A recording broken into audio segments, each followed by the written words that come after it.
Okay. Let's get to this Diddy shit, right? All right, people.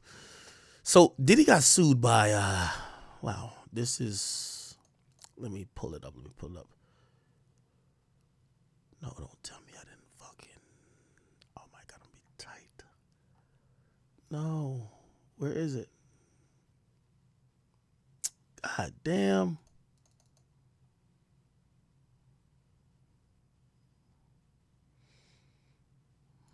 All right, give me 1 second. I'm pulling up this Diddy lawsuit. We're going to read it. Dawn Richards actually put this out.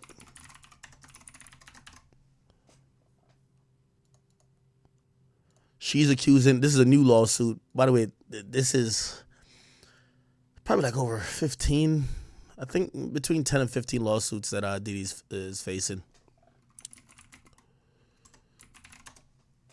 Yeah, here we go. I'm going to find it. Yep, I got it right here.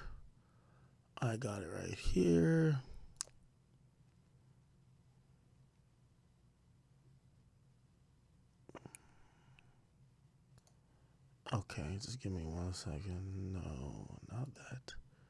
It's this.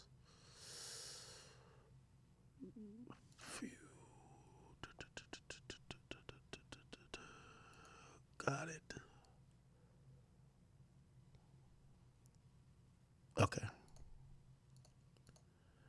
My bad, chat. Diddy,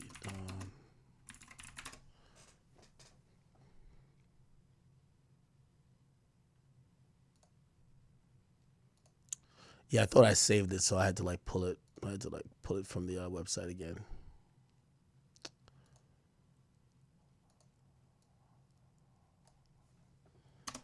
Okay, here we go. All right, so Dawn Richard of not Day 26, Danity Kane. If you don't know, Danity Kane was a female R&B group that Diddy signed. I can't remember what year, but he signed all these beautiful women, right? The lead singer, or the supposed lead, was Aubrey O'Day. I believe she is the woman in blonde right here. He also signed Day 26, and this was after he did Making the Band, right? And he initially signed originally the band.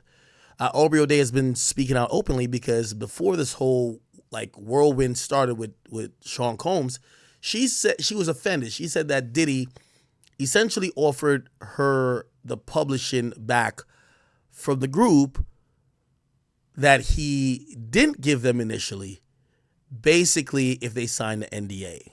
According to her calculations, the publishing at this point, since they haven't put out music in such a long time, they're not that much of a historic group. The music is kind of just withered and died, and they didn't come out even in the streaming era. Apparently, their music is probably worth a couple $1,000s at best per year in terms of publishing royalties, right? So she wouldn't be getting that much money, but I guess it would be a check. And I guess Diddy, when he came out on the Breakfast Club and said, yo, I'm feeling like Brother Love now, and everybody gets their publishing back. I just want to do something for the artists. We all remember this. Diddy Publishing Breakfast Club. He basically spoke really quickly. This is why.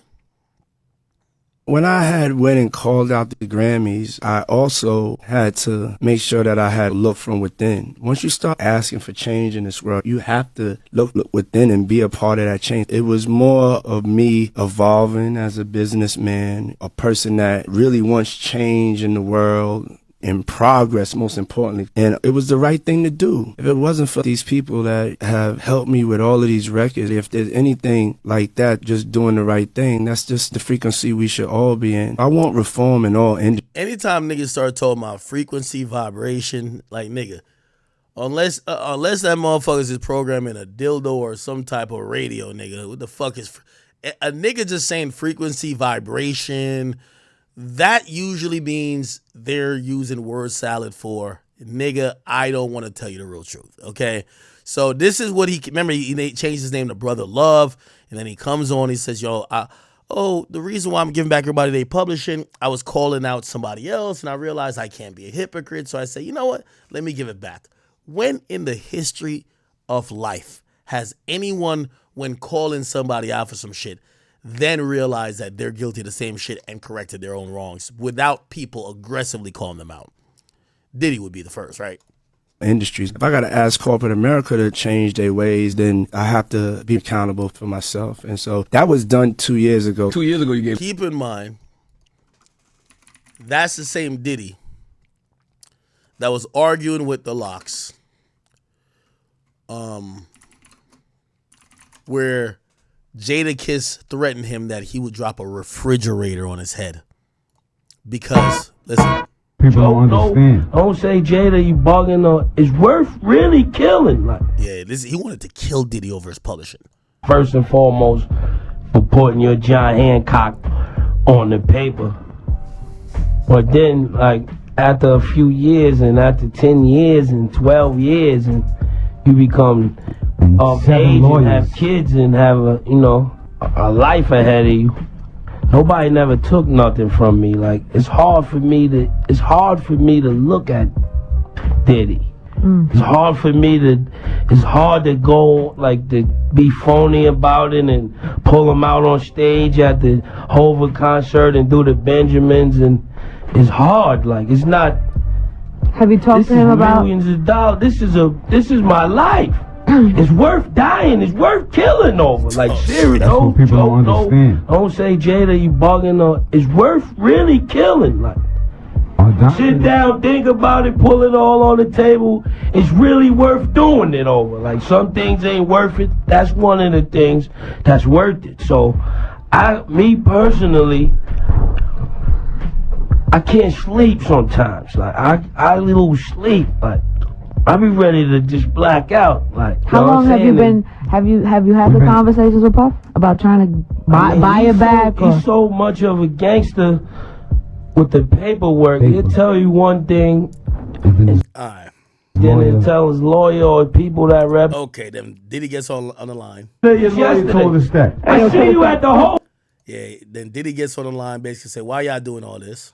On this interview with her and talk as long as y'all want to talk about it, or you can take the invitation I gave you before. But it's not even getting there because of your get on the radio, whatever tactics. I ain't your enemy. Dog, we just you need to bang like that on cats that's coming at you. I ain't your enemy. Just yesterday we got a note from your office about killing saying you don't have no idea. Yeah, Diddy's slick. He said you need to kill somebody that talks about killing you. None of this or none of nothing. Just yesterday, your lawyer told us that. I see you at the show backstage. You said find out what it was. But don't sit here and portray like Puff took nothing from y'all. What is it? What is it? What do you call it? If what it's 10 years and what do you call it? And don't say we can come to your office or do none of that, because we can't do none of that. We can't handle it no other way but with lawyers, and you know that, so don't get on the radio and act like a tough guy or none of that. Wait, you know how we can settle? You acting tough. I'm in my office, so why don't we stop talking on the radio? Now, you want people to stop talking because you just don't want to know the truth, dog. We made one record with you, Money, Power, Respect. It's 10 years later, and you still got half of our publishing. Now, there's no way you can make it justifiable that you deserve half of our publishing. You to my face. We just at the concert. You ain't saying nothing. What are we gonna do? Shave it to your face? Get sued? What do you want us to do? We can't touch. We can't be violent. None of that. We can't even have. You saying all this, dog? 2 years ago, Levels in Miami. Let's recognize real. Y'all know where the office is at. There's a big sign on it. I'm gonna be here. The whole National Guard's downstairs too. Cut it out, man. I ain't gonna get caught up in this. I'm a grown ass man, man. You're a coward. And I don't take nothing. You're a thief, Bob. Coward. Don't say you're a thief. Okay. You're a Come thief. to the office, man. Come to the office so we can straighten it out there. Yo, how we just three guys you don't even mess with. You had your Ace Boom publishing. You call me whatever you want. won't let his publishing I'm go. I'm at the office. That's Biggie they talking about. You don't let your man's publishing go. We're going to argue in front of New York That's the way you want. Do you own your man's publishing, dog? dog? Nothing to y'all, man. Do you own your man's publishing? New York could believe it or whatever. I don't Do really you care, own your man. man's publishing? And I can sleep good at night because I ain't never You did none of can't- y'all. And if y'all ever want Dog, you had a whole bunch of artists that I'm here. Puffy. That's it. Dog, you had a bunch of artists whose careers never went right with you, dog. Hey, Be for real, dog. Look at the list. You, but look at your list. career go after You know, left we don't want to Fat be You violent. the artist that did best for yourself. Look at your list, dog. Look at all the artists you dealt I'm not a with. girl. Look I'm at not this shit. Anyway, there's a part where Jadakiss said, "I will drop a refrigerator." Jadakiss refrigerator. Yo, he said I would drop a refrigerator on your head. I forgot. There's a. Damn. I just want to only play that part. I said, if anything don't come, if right there. See you at the Hovel at the show. Money, power, respect. Oh, none of that. How we any say you're a thief. Okay. You own your man's. The artists you dealt with, gone. They not happy with you. Wow. We let y'all go, we keep it moving. But to get on there and portray like somebody gotta go and steal and rob and be shysting, y'all, that ain't really correct. You know what I'm saying? First of all, I'm at my office right now. I'm always. Anyway. I just wanted to hear that line. I can't find it though. He said, nigga, he said, I would drop a refrigerator on your head. Anyway, so y'all get the deal. That's been, in Diddy's defense, even though this is not much of a defense, back in the day, the record industry was so predatory. This is why, like, all the old rappers, no disrespect to them, they're broke. Like, they're all broke. Because they were being taken advantage of, like, severely. Like, right now, like, name a rapper who fell off. Like, you see, I don't want to use that, but, like, if a rapper's on now and he went platinum, and, like, he maybe had one gold album afterwards, or maybe 2 gold album, bro, these days, they're going to be good, bro. Like, they're going to be good. Like, even if they fell off.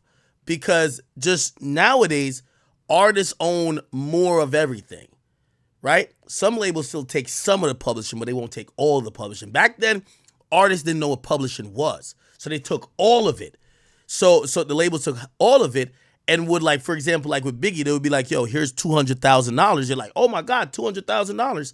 And they own your publishing for the rest of your life, right? That's like a $200,000 upfront fee while they're going to get money. Like Biggie's publishing these days probably at least still give $500,000 a year, right? So if you sold your publishing for one $200,000 check, every year for forever, your publishing is bringing in at least $500,000. I would probably think maybe closer to $1 million or maybe more because of Biggie. But still, forever, a nigga's, ain't that a great investment? You give a nigga $200,000 once, and for the rest of time, you'll collect $1 million every year. That sounds like a really good deal, ain't it? So people got hip to it. People got smart to it. Danity Kane, obviously their career didn't go as maybe as they planned, and they're probably a little bit resentful to that. But like Aubrey O'Day has called out a lot of this stuff. It's just like, yo, like I played some of what she said.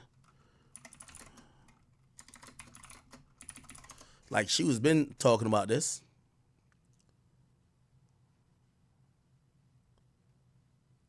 Hold on.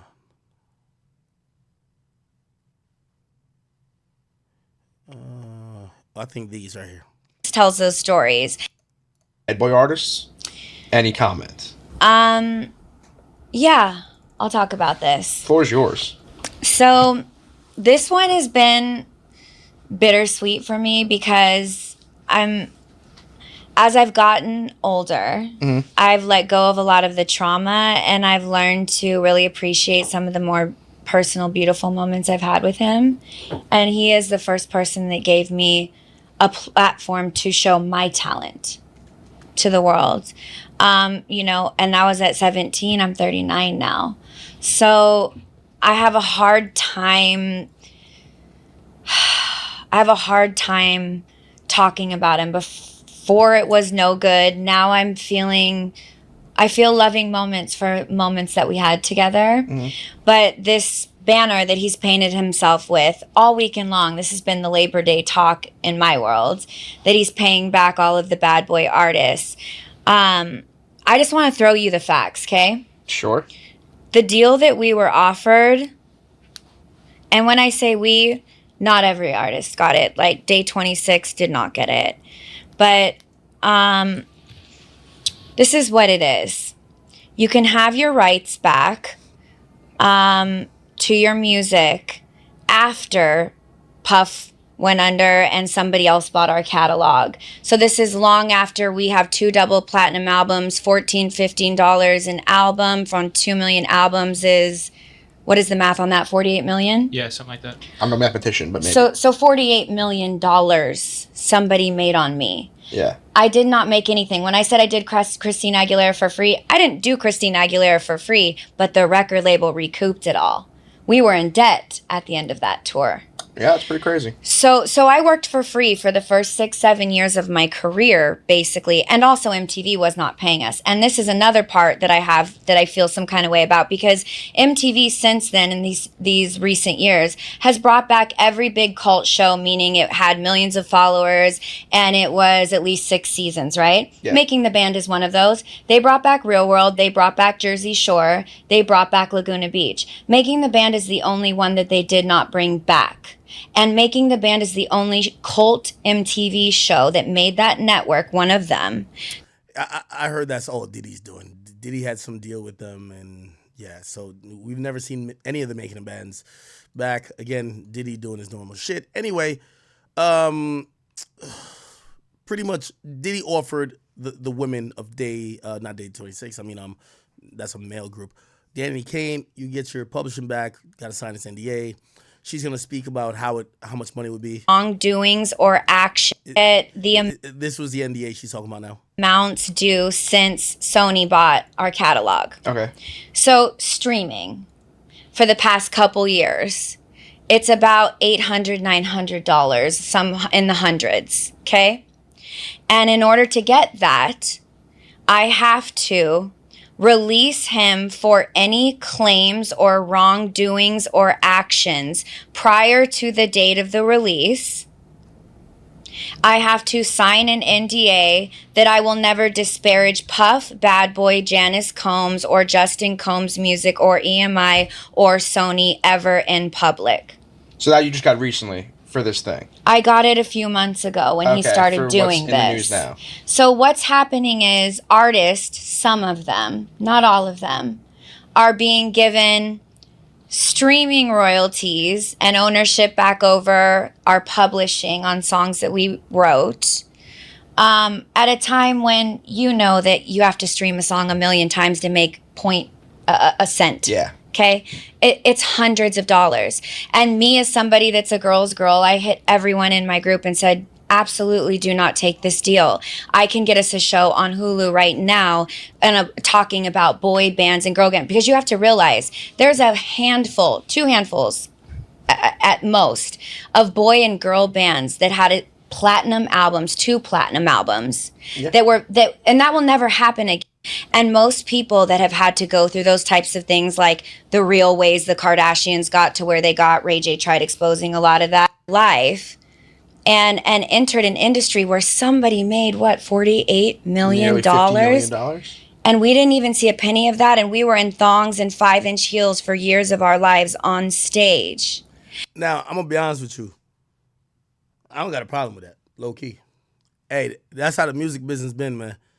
These rappers been parading around with jewelry, cars, rented cars. They get gifts and trinkets from their CEOs. You know, Drake flying around on a jumbo jet. Have you ever figured out what Lucian Grains drive around in or fly around in? You don't know.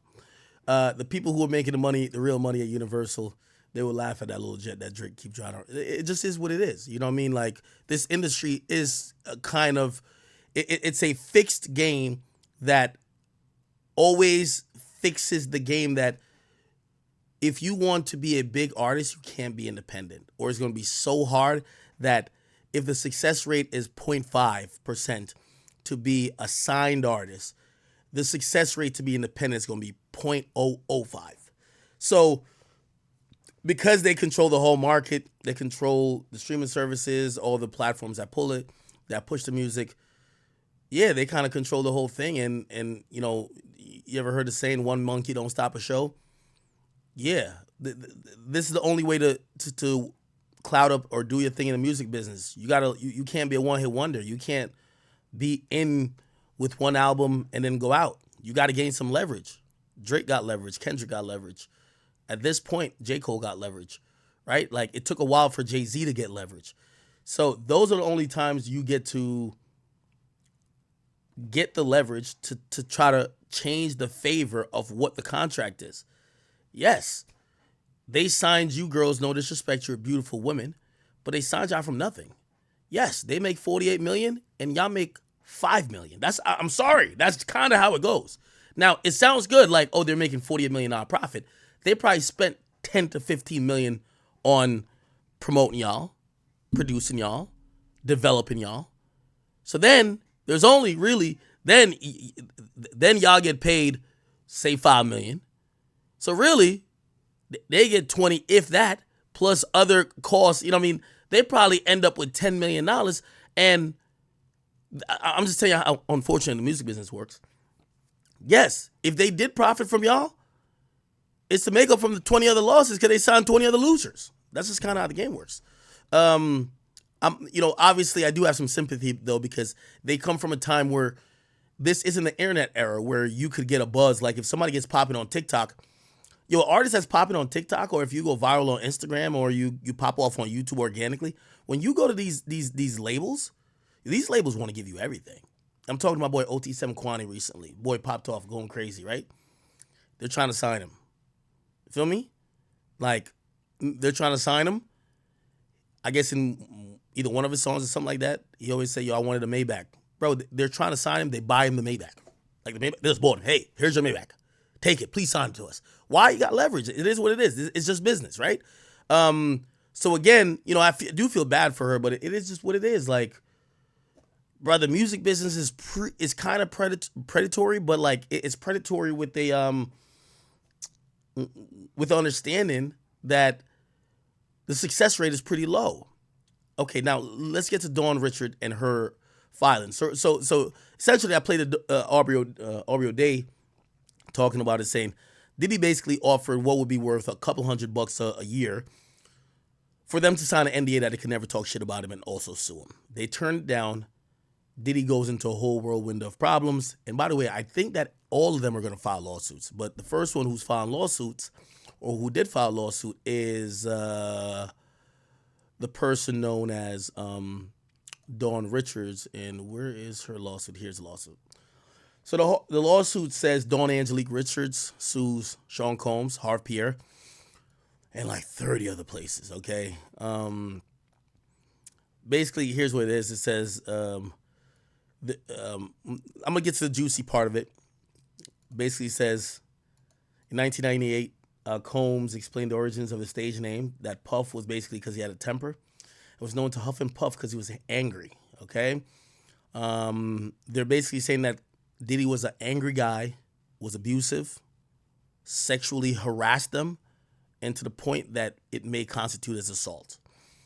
They're saying Mr. Combs regularly hurled objects in fits of rage, often throwing items like mobile phones, laptops, food, studio equipment across the room or at people. On numerous occasions, Miss Richards witnessed Mr. Combs brutally beat his girlfriend. So they're piggybacking, which many civil cases do, piggyback on stuff they've seen in the media. Brutally beat his girlfriend, Miss Cassie Ventura. His persistent abuse included choking and strangling Miss Ventura, striking her with his hands. By the way, isn't it ironic that before, a lot of people doubted Cassie before that video came out of clearly Diddy abusing Cassie? Why did Dawn Richards not come out then and say, hey, I want to speak up for Cassie because I'm an advocate for victims and I want to speak out against domestic abuse? She didn't speak out publicly. You know what she did? Wait till that video came out. Wait till Cassie got her money. And now she's just basically now saying, oh, yeah, I seen that happen. So, a lot of times, remember, this is a civil suit. Yeah, this is a money hunting process, right? We got to remember that. Okay.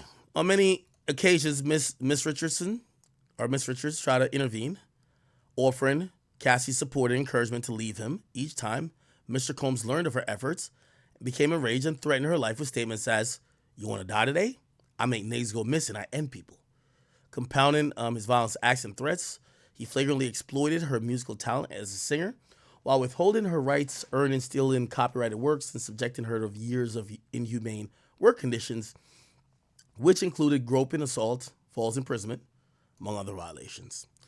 For nearly a decade, he manipulated her with mantras that submission to his depraved demands was necessary for career advancement, instilling in her that belief that such abuse and exploitation were required for female artists to succeed in the industry. It wasn't until Cassie bravely came forward she realized her personal suffering was tied to many years of abuse by Combs that became normalized for her as more women courageously came forward. Dawn Richards actually, has been empowered by the collective strength and now adds her voice to a growing chorus of victims, bravely sharing their horror stories together. They seek justice, stand in solidarity as the latest victims of the Me Too movement. Oh my God, they even put this in the intro. Wow. Goes to parties, and then let's get to some of the salacious shit.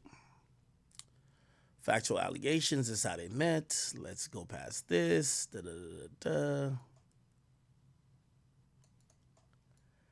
This is about, what the album sold. They say she's owed like $1 million of unpaid salary. And she's owed $500,000 in royalties. The damages on unpaid wages for touring are estimated to be $1.8 million.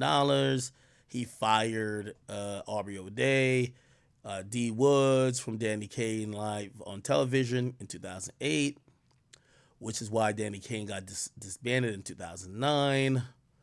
And then now, here's where the allegations are going to come in. Keep in mind, I want to preface this with, this is a civil suit, and all of these allegations should be taken as such. Give me a second. Oh my God. No.